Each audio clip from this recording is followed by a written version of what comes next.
আসসালামু আলাইকুম সবাইকে। আশা করি সবাই ভালো আছেন, সুস্থ আছেন। আজকে আমরা খুবই গুরুত্বপূর্ণ একটা বিষয় আলোচনা করব, যেটা ইতিমধ্যে আপনারা ইউটিউবের থাম্বনেল বক্সে দেখতে পেয়েছেন। আজকের আলোচনার বিষয় হচ্ছে, আপনি যদি ফেব্রুয়ারি মাসে এসে ইসলামী ব্যাংক বাংলাদেশ পিএলসিতে 5 লক্ষ টাকা এফডিআর করে থাকেন, সেক্ষেত্রে আপনি কত টাকা পাচ্ছেন।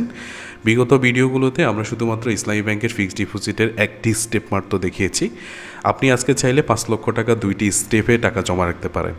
সেই 2টি স্টেপের মাধ্যমে আপনি কোথায় লাভজনক বেশি, ব্যাংকে যাওয়ার আগে আপনি কিন্তু নিজেই ঘরে বসে জানতে পারছেন। তাই পুরো ভিডিওটি জুড়ে আশা করি সাথে থাকবেন এবং প্রত্যেকটি বিষয় আপনি বোঝার জন্য চেষ্টা করবেন। ওকে, চলে যাচ্ছি আজকের টপিকে যাওয়ার আগে আমরা ইসলামী ব্যাংকে এসে তাদের যে প্রফিট রেটগুলো আছে সেগুলো সম্পর্কে একটু জানতে চাই। আমরা ইসলামী ব্যাংকের ভেরিফাইড ওয়েবসাইটে চলে আসছি। এখানে আসার পরে প্রফিট রেটস অন ডিপোজিট, এখানে প্রতিনিয়ত যে ব্যাংকগুলো নিয়ে আমরা আলোচনা করে থাকি, সাধারণত ব্যাংকের যে ওয়েবসাইট থাকে সেই ওয়েবসাইটের নোটিশ বোর্ডে কিন্তু তারা প্রতিনিয়ত তাদের যে রেটগুলো আছে, মানে আপনার ডিপোজিটের উপরে তারা যে প্রফিট দেয় সে পার্সেন্টেজটা কিন্তু তাদের ওয়েবসাইটে কিন্তু তারা আপলোড করে থাকে।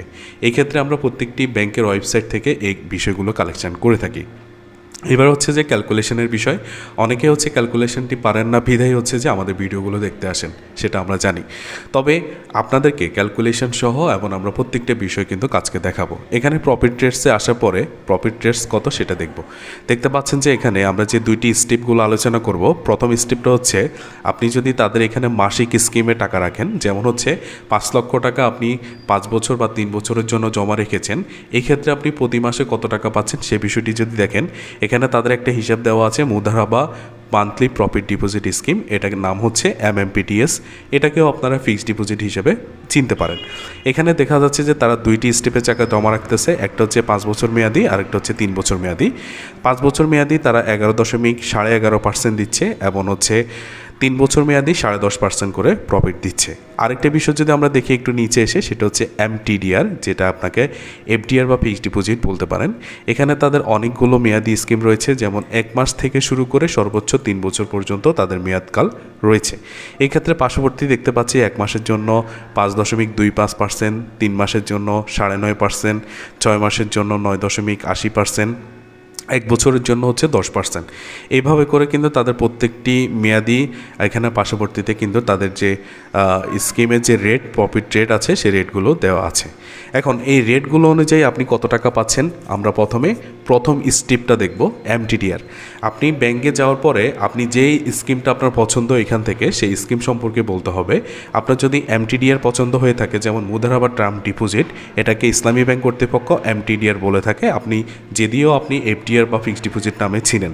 আরেকটা উপরে যেটা বলেছি সেটা Mudaraba monthly profit deposit scheme, যেটা MMPDS নামে চিনে। ওকে, 2টা বিষয়ে আলোচনা করব। প্রথমে যে আমরা MTDR বিষয়ে আলোচনা করব। এখানে দেখতে পাচ্ছেন ইসলামী bank Bangladesh PLC fixed deposit rate 2024 সম্ভাব্য মুনাফা স্টেপ 1। এই স্টেপ 1-এ আপনি যদি 5 লক্ষ টাকা একসাথে জমা রাখেন, আপনি 1 মাসের জন্য, 3 মাসের জন্য, 6 মাসের জন্য, 1 বছরের জন্য এবং সর্বোচ্চ 3 বছরের পর্যন্ত আপনি কিন্তু টাকাগুলো জমা রাখতে পারেন। এখানে 5 লক্ষ টাকা আপনি যদি 1 মাসের জন্য জমা রাখেন, সেই ক্ষেত্রে আপনি 2188 টাকা 1 মাসে পাচ্ছেন। তবে এখান থেকে আপনার যে সরকারি উৎসে কর কাটা যায় সেটা 10% অথবা 15% কাটা যায়। তবে এখানে আমরা 15% ধরে হিসাবটা করেছি, কারণ আপনার যে বাৎসরিক যে আয়কর প্রদান করা হয়, যেমন আপনার যে যত টাকা ইনকাম হয়, সেই ইনকামের উপর আপনার কাছ থেকে যে সরকার ট্যাক্স নিয়ে থাকে বা আয়কর প্রদান করে থাকেন, এই আয়কর সার্টিফিকেট যাদের কাছে আছে বা আয়কর যারা প্রদান করে থাকেন, তারাই কিন্তু 10%-এর সুবিধাটার পাবেন। আর যাদের কাছে আয়কর সার্টিফিকেট বা টিন সার্টিফিকেট নেই বা আয়কর প্রদান করেন না, তাদের ক্ষেত্রে 15% সরকার কেটে নেবে। তো এই ক্ষেত্রে আমরা 15% হিসাব করে নিয়েছি এখানে, কারণ অধিকাংশ সংখ্যক মানুষ কিন্তু টিন সার্টিফিকেট না থাকার কারণে তারা ব্যাংকে জমা দেন না। তো এই ক্ষেত্রে 5 লক্ষ টাকা আপনি যে প্রফিটটা পেয়েছেন, এই প্রফিটের উপরে কিন্তু 15%টা হবে। 15%-এ 328 টাকা আসে, 328 টাকা এটা আপনার থেকে কেটে রাখবে। বাকি ট্যাক্স কাটার পর আপনি 5 লক্ষ টাকার বিপরীতে 1 মাসে 1859 টাকা পাচ্ছেন। আপনি যদি 5 লক্ষ টাকা 3 মাসের জন্য রাখেন, সেক্ষেত্রে 11,875 টাকা পাচ্ছেন। এখান থেকে উৎসে করটা 1,781 টাকা কাটা যাচ্ছে, আর কাটার পর আপনি 3 মাস অন্তর 10,094 টাকা পাচ্ছেন। আপনি যদি 5 লক্ষ টাকা 6 মাসের জন্য মেয়াদে রাখেন সেই ক্ষেত্রে আপনি 24,500 টাকা পাচ্ছেন। এখান থেকে উৎসে কর 3,675 টাকা কাটা যাবে। এবং হচ্ছে ট্যাক্স কাটার পর 6 মাস পরে আপনি 20,825 টাকা পাচ্ছেন। 1 বছরের জন্য 5 লক্ষ টাকা যদি আপনি জমা রাখেন সেক্ষেত্রে 50,000 টাকা আপনার বছরে আসে। এখান থেকে আপনার উৎসে কর 7,500 টাকা কাটা যাবে, বাকি 42,500 টাকা কিন্তু আপনি উত্তোলন করতে পারবেন। এখানে আরেকটি বিষয় বলে রাখি, এখানে যে আমরা সম্ভাব্য মুনাফা লিখেছি এটার কারণটা একটু বলি।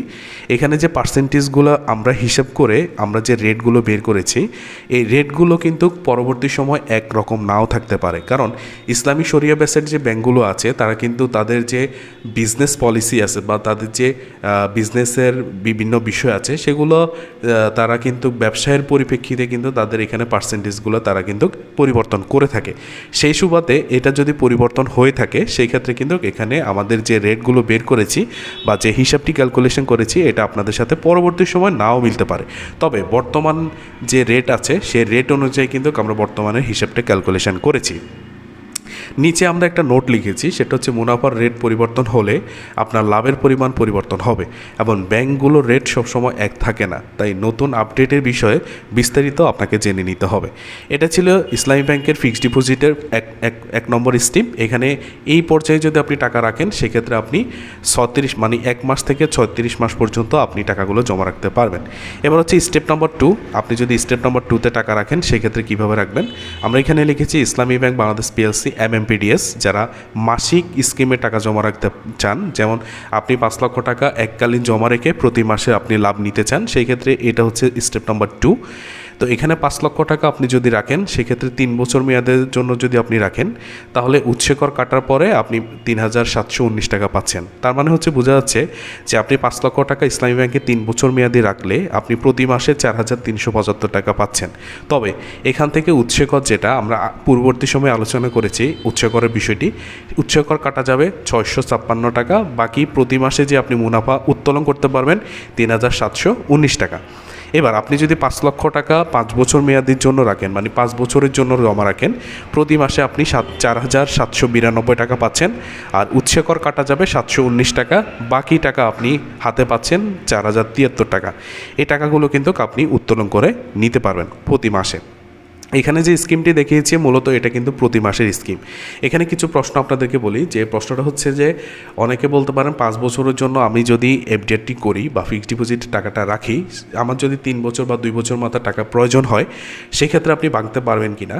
অবশ্যই আপনি 5 লক্ষ টাকা ভাঙতে পারবেন, তবে প্রথম কথা হচ্ছে যেহেতু ব্যাংকের সাথে আপনার কন্ট্যাক্ট হয়েছে যে 5 বছরের জন্য, কিন্তু আপনি যেহেতু এর পূর্ববর্তী সময় টাকাগুলো উত্তোলন করে ফেলেছেন বা প্রতি মাসে যে লাভগুলো নিচ্ছেন, এখানে এই লাভের যে বিষয়টা সেটা হচ্ছে অ্যাডজাস্টমেন্ট প্রফিট করে আপনার মূল টাকা থেকে কিন্তু কিছু টাকা কাটা যাবে। কারণ হচ্ছে আপনার সাথে ব্যাংকের চুক্তি কিন্তু 5 বছরের জন্য, আপনি কিন্তু 5 বছরের জন্য টাকাটা রাখার কথা বলেছিলেন, কিন্তু যেহেতু 2 বছর মাথায় প্রয়োজন হয়েছে এবং 2 বছর পর্যন্ত আপনি লাভগুলো পেয়েছেন, সেই ক্ষেত্রে আপনার কিন্তু প্রফিট অ্যাডজাস্টমেন্ট কিন্তু কিছু কাটা যাবে। এখানেও সেম কথা বলেছি, মুনাফার রেট যদি পরিবর্তন হয় অবশ্যই লাভের যে রেটগুলো আছে এগুলো পরিবর্তন হবে, সেজন্য আমরা এখানে সম্ভাব্য হিসাবটি আপনাদেরকে দেখিয়েছি। এই 2 ধরনের অ্যাকাউন্ট করতে আপনার কী কী কাগজপত্র ইসলামী ব্যাংকে নিয়ে যেতে হবে সেই বিষয়টি একটু দেখাচ্ছি। অ্যাকাউন্ট খোলার জন্য যে কাগজপত্রগুলো আপনার লাগবে, যিনি অ্যাকাউন্ট করতে চান মানে যেই গ্রাহক অ্যাকাউন্ট করতে চায়, গ্রাহকের ভোটার আইডি কার্ড যদি থাকে, যেটাকে আপনার জাতীয় পরিচয়পত্র বলেন বা ভোটার আইডি কার্ড বলেন, পাসপোর্ট, ড্রাইভিং লাইসেন্স, জন্ম নিবন্ধন, এই 4টির যে কোনো একটি যদি থাকে তিনি কিন্তু ইসলামী ব্যাংকে অ্যাকাউন্ট করতে পারবে এবং যে কোনো একটি ডকুমেন্টসের ফটোকপি আপনাকে অবশ্যই নিতে হবে। গ্রাহকের পাসপোর্ট সাইজের 2 কপি ছবি অবশ্যই নিতে হবে এবং নমিনির ভোটার আইডি কার্ড, নমিনির ক্ষেত্রেও একই, আপনি যদি নমিনির এই 4টি ডকুমেন্টসের যে কোনো একটি থাকে আপনি সেই ব্যক্তিকে নমিনি মনোনীত করতে পারবেন এবং নমিনির 1 কপি পাসপোর্ট সাইজের ছবি আপনাকে নিয়ে যেতে হবে। তো এই ছিল আজকের ভিডিও, সবাইকে অসংখ্য ধন্যবাদ জানিয়ে বিদায় নিচ্ছি। দেখা হচ্ছে পরবর্তী কোনো ভিডিওতে, সে পর্যন্ত সবাই ভালো থাকবেন, সুস্থ থাকবেন। আসসালামু আলাইকুম ওয়া রাহমাতুল্লাহ।